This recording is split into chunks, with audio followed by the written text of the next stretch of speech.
my life, I've lost a lot of biological family. They don't agree with my lifestyle, you see, because being gay was fine, but being queer was too free.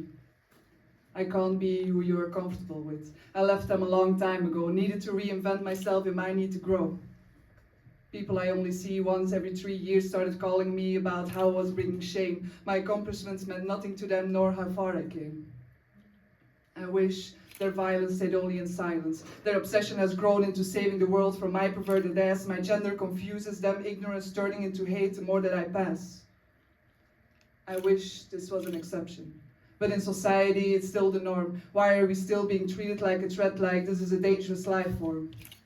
I want the world to not associate bodies with one specific gender. Some days I look with hate in the mirror, other days I love it tender. I've been verbally and physically harassed just because how I look. When I try to speak up, they blame me I don't live by the book. I adopted unsafety as my shadow. We don't learn about these things in school, how we should protect ourselves, how we have to fight a system that uses us like a tool.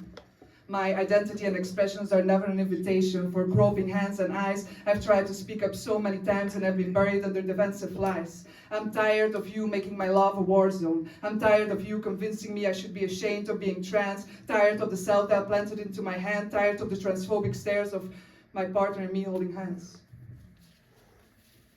The world does not have language for this kind of love. It's ambiguous and you are confused. Your inability to deal with new realities leaves us bruised and abused. I want to love freely and unapologetically, without being scared when my friends walk home at night. And it doesn't only happen in the dark, it also happens in plain sight. The pressure of fitting the norm, of looking, speaking like you, puts us under so much stress, pushing us to gather so much hate for ourselves, but forced suicide by hate is murder nonetheless. Everything is political. Choosing to stand on the sidelines of this revolution is actively harming us. Every month some of us gets murdered, killed under a right-wing society and police states. We are not headliner news and we are tired to wait until things get better, until people start prioritizing all human lives, until people start opening their eyes, until history stops repeating itself with the stories that fill our archives. We still endure the daily violence. Fear has never left our collective body and mind. We are screaming, asking for justice, but the public has gone blind. I feel their fingers closing around our space to exist. They've put a target on our back a long time ago. Anger and aggression play buddies in an institution full of discrimination, defense of the status quo.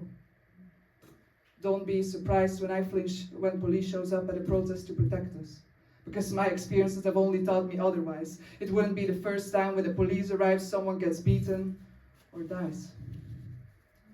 When do you diagnose a society as delusional? Arguments where they call us sick are the best smokescreen. A society that keeps stabbing itself to keep the system alive is the biggest scale of self-harm I've ever seen. How are we still discussing our right to exist? How is safety a political belief? How is getting through the day without harassment not normal, but only relief? I'm not made for being quiet. Not made for swallowing my words. They have brought me to where I am, made my queerness into swords. Make no mistake, my body is a battlefield where I still lose too much. The world is cruel and I feel like collateral damage just because people treat me as such.